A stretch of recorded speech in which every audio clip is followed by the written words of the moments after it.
Qu'est-ce qui nous a manqué, coach, dans cette Coupe du Monde? Parce que c'est la première fois depuis 82 qu'on sort tous au premier tour. Oui, je pense qu'il ne nous a pas manqué grand-chose parce que dans la plupart des matchs, on était très proches de nos adversaires et il a fallu aussi quelques décisions très discutables. Moi, je ne peux pas les pour le Nigeria, surtout concernant l'arbitrage. Et on n'a pas été avantagé là-dessus. Mais on doit chercher les fautes chez nous-mêmes. En ce qui nous concerne, il nous a manqué de l'expérience.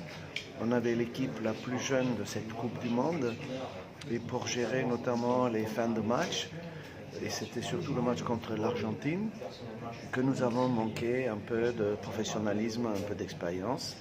Et aussi, en amont de ce tournoi, on a été en difficulté avec des blessures, avec des gens qui étaient dans leur club pas toujours titulaires, donc manquait un petit peu de compétition et le rythme de la compétition.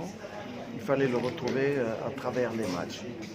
Mais dans l'ensemble, en ce qui concerne le Nigeria, je trouve qu'on était très près d'une qualification pour le deuxième tour et qu'il nous a manqué justement un peu plus de bouteilles, un peu plus de professionnalisme pour pouvoir gérer un résultat en fin de match. On a battu l'Islande, ça a été un super match avec de très jolis buts. Le premier match contre la Croatie, ça a été assez difficile parce que c'est une excellente équipe et sur mes 11 joueurs, il y avait 9 qui jouaient pour la première fois une Coupe du Monde face à des grands joueurs qui ont joué déjà une voire deux Coupes du Monde et qui ont gagné la Ligue des Champions et qui ont gagné la Ligue Europa, qui jouent dans les plus grands clubs. Mais au Nigeria, on a beaucoup d'espoir. Pourquoi? Parce que les jeunes ont beaucoup appris dans ce tournoi et que tout le monde a envie de continuer dans un bon état d'esprit. Coach, le Nigeria, c'est l'une des grosses pointures de football africain, vous le savez bien. Donc, vos ambitions pour 2009? Oui, alors, Pour 2019, excuse-moi.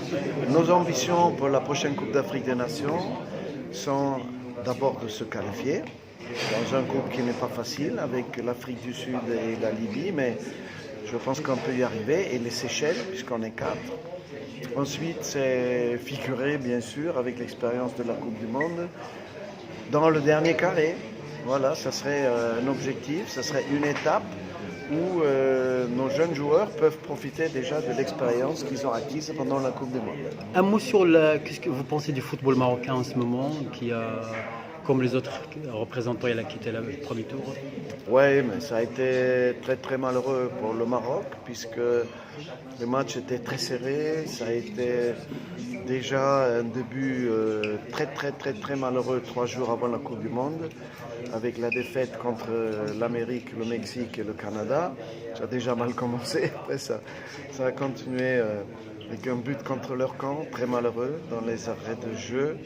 Et un match contre l'Espagne qu'ils auraient dû remporter, mais il y a eu aussi là des décisions d'arbitrage qui n'étaient pas heureuses pour le Maroc.